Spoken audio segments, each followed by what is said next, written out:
5-7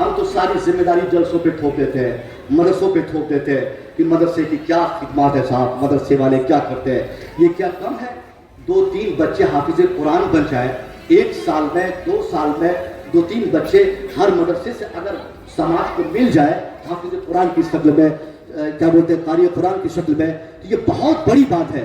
college, اب میں guarantee سے کہتا ہوں کالج میں 50 سال بھی ہمارا بیٹا پڑھ لے، مگر میں پوچھتا ہوں 50 سال پڑھنے کے بعد کیا کامیابی کی گارنٹی کوئی لے سکتا ہے؟ بول سکتا ہے کہ ہاں بھائی میرا بیٹا کامیاب ہو ہی جائے گا؟ کتنے بچے ہمارے کامیاب ہوتے ہیں؟ 10 لاکھ سے زائد بچے نیٹ کے ایگزام میں بیٹھتے ہیں، 2-4 ہزار کامیاب ہوتے ہیں. یو پی سی کا ایگزام ہوتا ہے، کتنے % بچے کامیاب ہوتے ہیں؟ بس 2-4-5% بچے کامیاب ہوتے ہیں. پڑھتے سب ہیں مگر کامیاب صرف 2-4% ہوتے ہیں. مگر مدرسہ واحد وہ تعلیمی ادارہ ہے جہاں کوئی بچہ سماج کا گارنٹی سے اگر 2 سال پڑھ لے تو اب اس کو دوسروں کی طرح کہیں سڑیا کاٹنے کی ضرورت نہیں پڑتی، کہیں جا کر اینٹ ڈھونے کی ضرورت نہیں پڑتی، کہیں رکشہ چلانے کی ضرورت نہیں پڑتی، کہیں جا کر مکان میں کام کرنے کی ضرورت نہیں پڑتی، کہیں دھوپ میں کھٹنے کی ضرورت نہیں پڑتی، بلکہ 2 سال جو بھی سماج کا ہمارا بچہ مدرسے میں گارنٹی سے اگر پڑھ لیتا ہے تو اس مدرسے میں پڑھے ہوئے بچوں کے لیے ہر مدرسے کی چٹائی یا مسجد کی دیوار آواز دیتی ہے کہ تو باہر مت جا، تو میرے پاس آ، میرا امام بن جا، یہاں بھی عزت ملے گی، وہاں بھی عزت. سبحان اللہ، سبحان اللہ، سبحان اللہ، سبحان اللہ، بہت خوب اللہ، سبحان اللہ. یہ ہمارے علماء کرام ہیں، ان میں سے کسی کی تنخواہ 10,000، کسی کی 15,000، ہائیسٹ 15 سے 20,000 ان کی انکم ہوتی ہے. اور 20,000 تو آج کے ڈیٹ میں صاحب رکشہ والے آرام سے ایسے کھیل دھوپ کے کما لیتے ہیں. ایک رکشہ چالک کی انکم ان سے زیادہ، ایک مزدور کی کمائی حافظ قرآن سے زیادہ، مگر بالکل سیٹسفائیڈ ہو کر زندگی گزارنے والا وہ رکشہ چالک نہیں ہے. میں یہ نہیں کہتا کہ رکشہ چلانا غلط ہے، اینٹ ڈھونا غلط ہے، سڑیا کاٹنا غلط ہے، مگر میں یہاں کمپیریزن کی بات کر رہا ہوں. جس کالج پہ ہم کو اعتماد ہوا وہ کالج 50 سال بھی تعلیم دینے کے بعد بھی لکھت روپ سے یہ نہیں کہہ سکتا کہ اس کے کالج میں اگر 15,000 بچے نامنکت ہے تو 15,000 بچے کامیاب ہوں گے. مگر مدرسے میں اگر 10 بچے داخلہ لیتے ہیں تو مدرسے کے اساتذہ، مدرسے کے ذمہ داران یہ لکھ کر دے سکتے ہیں کہ آپ 2 سال اپنے بچے کو میرے ہاتھ چھوڑیے، میں آپ کے بچے کو سادہ نہیں بھیجوں گا، یا تو عالم دین بناؤں گا یا تو حافظ قرآن بناؤں گا. سبحان اللہ، سبحان اللہ، سبحان اللہ، سبحان اللہ. ہمارا مدرسہ، ہمارا ادارہ، یہاں سے ابھی 2-4 بچے کی دستار ہوگی. اب یہ دستار دینے والے بچے، یہ سارے بچے صرف ایسا نہیں کہ جن لوگوں نے قرآن پڑھا، یاد کیا، یہی لوگ کامیاب ہے، باقی بھلائی اوروں کے لیے نہیں صاحب. جن لوگوں نے پیسہ دیا، جن کی کمائی کھا کر، جن کے دیے ہوئے پیسے سے ناشتہ کر کے، دوپہر تک کھانا کھا کے، بجلی کے بل جن کے پیسے سے دیا گیا، جن کے پیسے اس مدرسے میں استعمال ہوئے، کل میدان قیامت میں اللہ حافظ قرآن کے لیے جو فیصلہ فرمائے گا، حافظ قرآن کو جو فیسلٹی سے ہمکنار فرمائے گا، جس فیسلٹیز کا اعلان ایک حافظ قرآن کے لیے ہوگا، ایسا نہیں ہے کہ اس مکان یا اس ممبر پہ یا اس اعزاز کا حقدار صرف ایک حافظ قرآن ہوگا. نہیں صاحب، اس حافظ قرآن کے پیچھے جن لوگوں کے پیسے خرچ ہوتے ہیں، کل میدان محشر میں اسی مرتبے کا وہ بھی مالک ہوگا جو ایک قریش ہے. سبحان. میں دعوے سے کہتا ہوں یہ مدرسے کے قیام میں، اس مدرسے کے استحکام میں، مدرسے کی دیوار کو مضبوط کرنے میں، مدرسے کے بچوں کی تعلیم میں، مدرسے کے بچوں کے خوراک میں جن لوگوں نے 1 روپیہ بھی خرچ کیا ہے، کل میدان محشر میں اللہ رب العزت کے سامنے وہ لوگ بلایا جائے گا، اور وہ جب فیصلہ ہوگا ان کے اعمال جب کمزور پڑ جائیں گے، تب یہ حافظ قرآن اللہ کے سامنے کہیں گے اے اللہ یہ بندہ کوئی معمولی نہیں ہے، یہ محنت و مزدوری کرنے کے بعد 2-4 ہزار روپیہ علامہ صاحب کے پاس، ناظم اعلیٰ کے پاس جمع کیا، ان کے ذریعے یہ پیسے مدرسے میں آئے، انہی کے دیے ہوئے پیسوں سے دال روٹی کا انتظام ہوا، جسے کھا کر میں نے تیرے کلام کو اپنے سینوں میں محفوظ کیا. سبحان اللہ. پھر اس کے مرتبے کا کوئی ٹھکانہ نہیں. اتنی بڑی قربانیاں آپ بھی دیتے ہیں، اس لیے قابل مبارکباد ہے صاحب کہ اگر آپ کا بیٹا حافظ قرآن نہیں ہے تو کیا ہوا، یہ جو بچے حافظ قرآن پڑھ رہے ہیں اس میں آپ کا بھی شیئر ہے، آپ کا بھی حصہ ہے، کیونکہ آپ نے اپنے بیٹے کو چاہے جو بنایا ہو بنا دیا ہو، مگر آپ نے اپنے پیسے سے دوسرے کے بچے کو تو کم سے کم حافظ قرآن بنایا ہے. یہ بہت بیسٹ کام ہے. اللہ نے آپ کو پیسہ دیا ہے تو پیسوں کا استعمال اسی طرح سے دینی خدمات میں آپ کو کرنا چاہیے. سماج میں دیکھنا چاہیے کہ وہ کون شخص ہے جس کے پاس پڑھنے والا کوئی ہے مگر پیسہ پڑھانے کے لیے نہیں ہے, تو آپ کو فوراً کھڑا ہو کے کہنا چاہیے کہ چلو ایک حافظ قرآن کو بنانے کے لیے میں ذمہ دار ہوں. ایک حافظ قرآن کے خرچے, معمولی خرچے اگر ہوتے ہیں تو 15,000 شروع سے آخر تک الحمدللہ شریف سے ناس تک اگر ہمارے بچے یاد کریں تو ٹوٹل منیمم کم سے کم 3 سال ان کو لگتے ہیں. 3 سال میں مدرسے کے بچوں کے پیچھے 15,000, ایک بچے کے پیچھے 15,000 سے زائد خرچ نہیں ہو سکتا ہے. اب ایک سیٹ جن کے پاس 50 جگہ مکان ہو, جن کے پاس 25 جگہ فلیٹ اپنا ہو, جن کے پاس کئی گاڑیاں ہو, جن کے پاس کئی ٹرک ہو, اچھی بات ہے. اسلام اس سے نہیں روکتا ہے, اسلام بلکہ ترغیب دیتا ہے. اسلام کہتا ہے کہ تیری دنیا بھی اچھی ہو جائے اور تیری آخرت بھی اچھی ہو جائے. پتہ نہیں ہماری جماعت کے کچھ لوگ یہ ذہن لوگوں کو دیتے ہیں کہ لوگ دنیا کی طرف بھاگ رہے ہیں. نہیں صاحب, بغیر دنیا کے ہم دین بھی نہیں کما سکتے, بغیر دنیا حاصل کیے آج دین کی خدمت نہیں کر سکتے. وہ الگ لوگوں کا الگ الگ نظریہ ہے, مگر میرا کانسیپٹ یہ ہے اسلام نے جو سکھایا ہے. اسلام نے کیا کہا, اللہ ربنا آتینا فی الدنیا حسنہ, یعنی اے اللہ میری دنیا بھی اچھی بنا دے, میری آخرت بھی اچھی بنا دے. جب تک ایک انسان کی دنیا اچھی نہیں بن سکتی وہ آدمی اپنی آخرت کو اچھی نہیں کر سکتا ہے. اس لیے وہ لوگ بھی قابل مبارکباد ہے جو کروڑ پتی ہے, جو لاکھوں میں کھیلتے ہیں, لاکھوں روپیہ ان کے پاس ہے. ہاں وہ اگر چاہتا ہے کہ ادھر بھی وہ کمائی کرے اور آخرت کے لیے بھی ان کے لیے کوئی بھلائی ہو, تو ان کے لیے بیسٹ طریقہ یہ ہے کہ وہ اپنی کمائی میں سے 15,000 روپیہ مدرسے میں ڈونیٹ کرتا جائے اور مدرسے کے ذمہ داران سے کہے کہ حضرات یہ 15,000 روپیہ میں نے آپ کو دیا تاکہ اس 15,000 سے آپ کے مدرسے میں ایک حافظ قرآن بن جائے, اور کل میدان محشر میں جب اللہ ہمارے پیسوں کا حساب لے گا تو میں اپنے رب کے سامنے کہہ سکوں گا یا اللہ یہ لاکھوں کے پیسے, یہ کروڑوں کی آمدنی ایک طرف, مگر میں نے 15,000 دے کر مدرسے کے ایک بچے کو حافظ قرآن بنایا تھا. اللہ تجھے بخش دے. سبحان اللہ, سبحان اللہ. نعرہ تکبیر, نعرہ رسالت, علماء اہل سنت, مسلک اعلی حضرت دارالعلوم محی الاسلام فیضان اشرف, نعرہ تکبیر, نعرہ رسالت. سبحان اللہ, سبحان اللہ. بہت خوب حضرت. حافظ قرآن کے لیے اگر آپ نے اس قدر ڈونیشن کیا, آپ نے چیریٹی دی, آپ نے زکوٰۃ دیا, آپ نے مدرسے کی خدمات میں اپنی حصہ داری آپ نے لی, اگر آپ ایسا کرتے ہیں پھر تو آپ بہت اچھے امیر ہیں.